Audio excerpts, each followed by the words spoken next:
Imagine a billionaire tech tycoon shedding his empire to roam the streets as a beggar, all to unmask his fiancée's true heart. A tale so wild, it'll keep you hooked.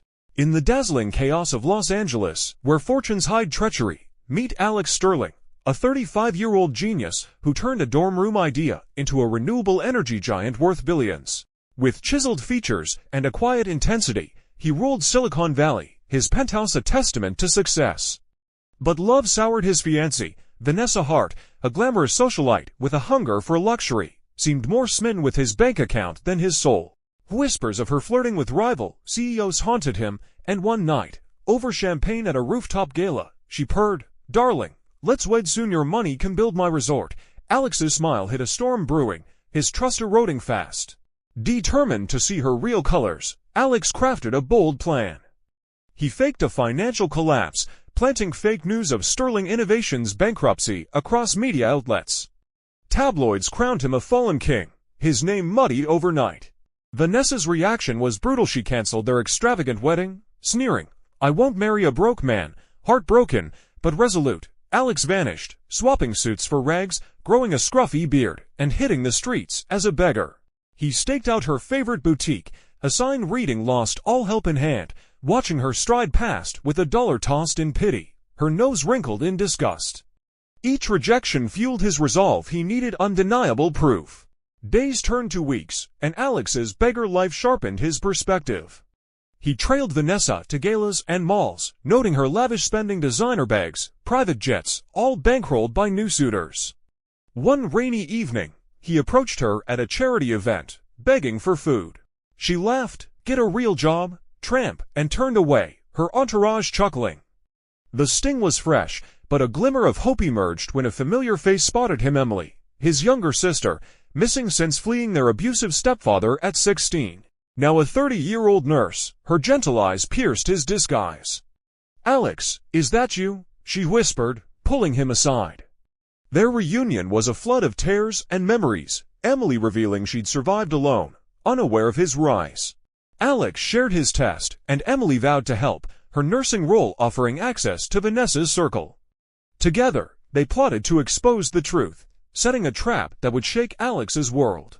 Weeks passed as Alex lived on the streets, his billionaire life a distant memory. He shadowed Vanessa, noting her lavish spending, designer bags, private jets, all funded by investors she now courted. His heart hardened with each snub, but he needed proof of her greed. One rainy night, he approached her at a charity gala, still in beggar rags, begging for a meal. She laughed, "Get a real job, loser," and turned away, her friend's snickers cutting deeper. Alex retreated, his plan teetering, until a familiar voice broke through. Alex, it was Emily, his younger sister, missing since she ran from their abusive stepfather at 16. Now a 30-year-old nurse, her kind eyes recognized him beneath the grime. Their reunion was tearful. "I thought you were gone forever," she sobbed. Alex explained his disguise, his test of Vanessa. Emily's face darkened. "She's been seen with that rival CEO, Marcus Vale. He's after your company." Alex's blood boiled. Emily offered to help, her nursing job giving her access to gala staff. They devised a plan. Emily would infiltrate Vanessa's circle, gathering evidence. Alex returned to the streets, his beggar act refined. He staged a chance encounter with Vanessa's driver, slipping a fake tip about a hidden fortune. The driver reported it to Vanessa, who grew curious.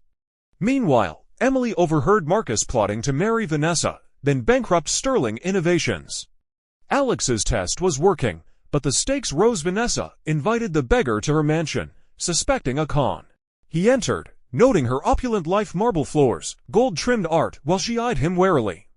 The trap was set, and Alex braced for the confrontation that could end his charade or expose his empire. The mansion's grandeur mocked Alex's beggar disguise as he knocked on Vanessa's door, his heart pounding. She opened it, eyes narrowing. "You again? What do you want?" Alex, voice roughened by weeks on the street, pleaded for shelter. Vanessa hesitated, her curiosity piqued by the driver's tip. "Fine, but stay in the garage," she snapped, leading him inside. Alex observed her world parties with Marcus, whispers of merger plans that would steal his company. His test was working, but the pain was real. Emily, undercover as a caterer, fed him intel. She's planning to announce the engagement to Marcus, she whispered during a food drop-off. Alex's fury grew, but he waited, gathering evidence. One night, Vanessa confronted him in the garage. Who are you really? That tip about a fortune, it's you. Alex denied it, but her suspicion deepened. Marcus arrived, plotting openly. With Alex gone, Sterling is ours, he boasted. Emily recorded it, sending the file to Alex's hidden phone. The plan culminated at Vanessa's birthday bash, a lavish affair with chandeliers and champagne. Alex, as a beggar, crashed it, begging for scraps. Vanessa humiliated him. Get out, filth. But Emily signaled the moment was now. Alex stood tall, wiping the grime. Vanessa, it's me, Alex. The room froze as he revealed his disguise, the bankruptcy a fake, his test complete. Vanessa paled, her greed exposed. Marcus bolted, but Emily blocked him. Your schemes are recorded, she said, playing the audio. The party erupted, Alex's empire secure, but his heart in tatters. The mansion's grandeur mocked Alex's beggar disguise as he knocked on Vanessa's door, his heart pounding. She opened it, eyes narrowing. You again. What do you want? Alex, voice roughened by weeks on the street, pleaded for shelter. Vanessa hesitated, her curiosity piqued by the driver's tip. Fine, but stay in the garage, she snapped, leading him inside. Alex observed her world parties with Marcus, whispers of merger plans that would steal his company. His test was working, but the pain was real. Emily, undercover as a caterer, fed him intel. She's planning to announce the engagement to Marcus, she whispered during a food drop-off. Alex's fury grew, but he waited, gathering evidence. One night, Vanessa confronted him in the garage. Who are you really? That tip about a fortune, it's you. Alex denied it, but her suspicion deepened. Marcus arrived, plotting openly. With Alex gone, Sterling is ours, he boasted. Emily recorded it, sending the file to Alex's hidden phone. The plan culminated at Vanessa's birthday bash, a lavish affair with chandeliers and champagne. Alex, as a beggar, crashed it, begging for scraps. Vanessa humiliated him. Get out, filth. But Emily signaled the moment was now. Alex stood tall, wiping the grime. Vanessa, it's me, Alex. The room froze as he revealed his disguise, the bankruptcy a fake, his test complete. Vanessa paled, her greed exposed. Marcus bolted, but Emily blocked him. Your schemes are recorded, she said, playing the audio. The party erupted, Alex's empire secure, but his heart in tatters. Margaret's claim led Alex and Emily to a dusty attic in their childhood home, where old letters confirmed she was their mother's sister, estranged over an inheritance feud.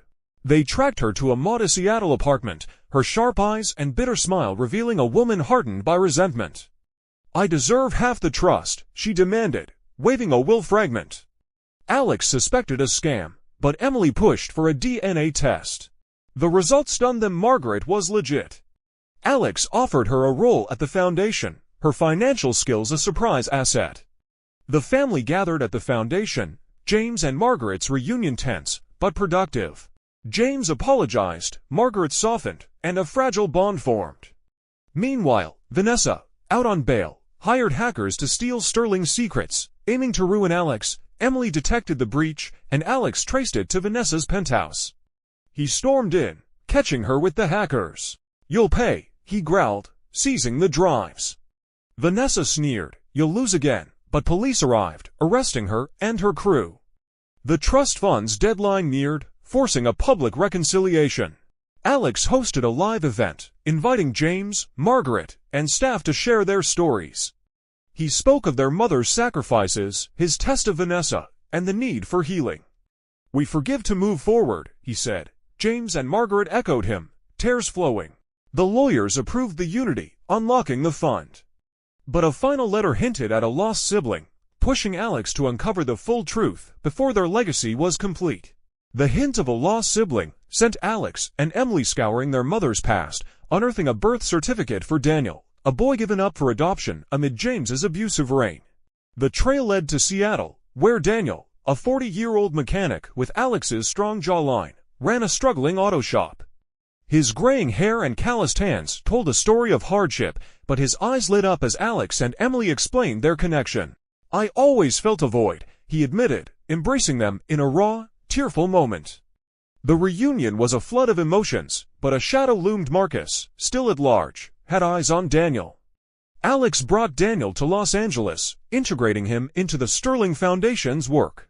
James and Margaret welcomed him tentatively, their fractured family slowly mending. But the peace was short-lived. Marcus, desperate after his failed plot, kidnapped Daniel from the shop, demanding Sterling Innovations as ransom. Alex traced the call with Emily's help, rallying police and her nursing contacts. They stormed an abandoned warehouse on the city's edge, finding Daniel bound, but defiant. Marcus sneered, "You'll regret crossing me," but the police cuffed him, ending his threat for now. Daniel's gratitude deepened their bond, yet the trust fund's deadline pressed: unite fully, or lose it. Back at the foundation, Alex pushed for a public reconciliation to meet the condition. He organized a live event, inviting James, Margaret, and Daniel to share their stories. James spoke of his regret, Margaret of her isolation, and Daniel of his search for belonging. The crowd was moved, but a hacker breach hit Sterling systems, traced to Vanessa's lingering allies. Emily detected it, and Alex countered with a live expose, securing his empire. The lawyers watched, nodding as the family's unity held. Yet, a cryptic call from an unknown relative hinted at another sibling, leaving Alex to wonder what secrets still lurked as the night unfolded. The cryptic call led Alex and Emily to a small town in Nevada, where a woman named Clara claimed to be their half-sister, born from their mother's brief relationship before James. With dark hair and a guarded smile, she presented adoption papers and a locket matching their mother's. DNA tests confirmed her story, adding another layer to their family tapestry. Alex welcomed her to the foundation, her skills as a counselor proving valuable, but tensions rose. James felt guilt over another child lost, and Margaret questioned Clara's motives. The family convened at the Sierra's cabin, a rustic retreat their mother loved, to bond. Clara shared memories of their mother's visits, softening the group. James apologized to her, his voice breaking, while Margaret offered financial advice. A hacker attack struck again, this time planting false data to frame Alex for fraud. Emily traced it to Vanessa's network, and Alex launched a counter-strike, exposing the plot live. The trust fund's lawyers, impressed by their resilience, extended the deadline, but demanded a final public act of unity. Alex planned a grand gala at the foundation, inviting Clara, James, Margaret, and Daniel. He spoke of their mother's sacrifices, their trials with Vanessa, and the need for healing. The crowd cheered, but Clara revealed a letter from their mother hinting at a hidden asset, a gold mine deed. The family's quest continued, their legacy teetering on the edge of revelation.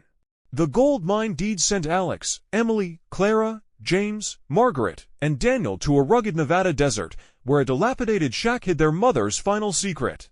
They dug under the floorboards, unearthing a chest of gold bars and documents proving the mine's worth millions, more than the trust.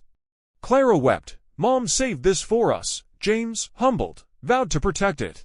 The family's bond strengthened, but Vanessa, out on bail again, tracked them, hiring thugs to steal the gold. A tense standoff ensued, Alex negotiating while Emily called police. The thugs fled as sirens wailed, leaving Vanessa cornered. She raged, "This is mine," but was arrested, her obsession her undoing. The mine's value secured the foundation's future, funding shelters, and outreach. Alex hosted a final live event, uniting the family publicly. James spoke of redemption, Margaret of reconciliation, Clara of hope, Daniel of belonging, and Emily of love. The lawyers confirmed the trust fulfilled, the fortune theirs. Yet, a letter from their mother's lawyer revealed a codicil. Daniel and Clara were to lead the foundation, a twist honoring her vision. The family embraced their roles, Alex stepping back to mentor, finding love with Sarah, a teacher. Their simple wedding in the Sierras sealed their peace, the gold a symbol of unity. Vanessa's trial loomed, her defeat final. The Sierras' wedding was a quiet triumph, Sarah's warmth blending with the family's newfound harmony. Alex reflected on his beggar days, the test of Vanessa teaching him trust's value. The foundation thrived. Daniel and Clara led with passion, James mentored teens, Margaret managed funds, and Emily expanded outreach. The gold mine funded a network of shelters, honoring their mother's dream. Vanessa's trial ended with a life sentence, Marcus joining her, their greed extinguished. A final letter from the lawyer unveiled their mother's journal, detailing her love and a hidden cabin safe with family photos. They visited, the photos sparking laughter and tears. James carved their initials into the cabin table, a lasting bond. Alex proposed a legacy project, a museum of resilience, showcasing their journey. Sarah joined as curator, their love a cornerstone. The family gathered, toasting their mother's memory, the gold and trust a foundation for good. What's your tale of redemption? Subscribe to Mr. Incredible Teller for more. Like, comment, share if this moved you. True wealth is family, not fortune. Until next, this is Mr. Incredible Teller, signing off. The Museum of Resilience opened to a cheering crowd, its walls lined with their mother's photos and stories of survival.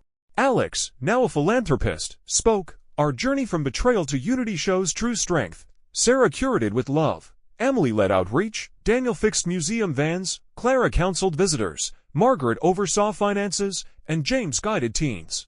The gold mine and trust funded global aid, their mother's legacy immortalized. Vanessa's appeal failed, her prison term solidified. Marcus's firm collapsed, his name forgotten. Alex and Sarah's family grew with a daughter, named after their mother, symbolizing renewal. The Sierra's cabin became a retreat, its table a gathering spot. A final journal page revealed their mother's prayer for their reunion, buried with the gold. They wept, the past healed. James, aged but wise, carved the baby's initial, completing the family. Alex learned his disguise was a mirror testing. Vanessa revealed his own need for trust. The foundation's impact spread, a beacon of hope. What's your story? Subscribe to Mr. Incredible Teller for more. Like, comment, share. Wealth fades, but love endures. Until next, this is Mr. Incredible Teller, signing off.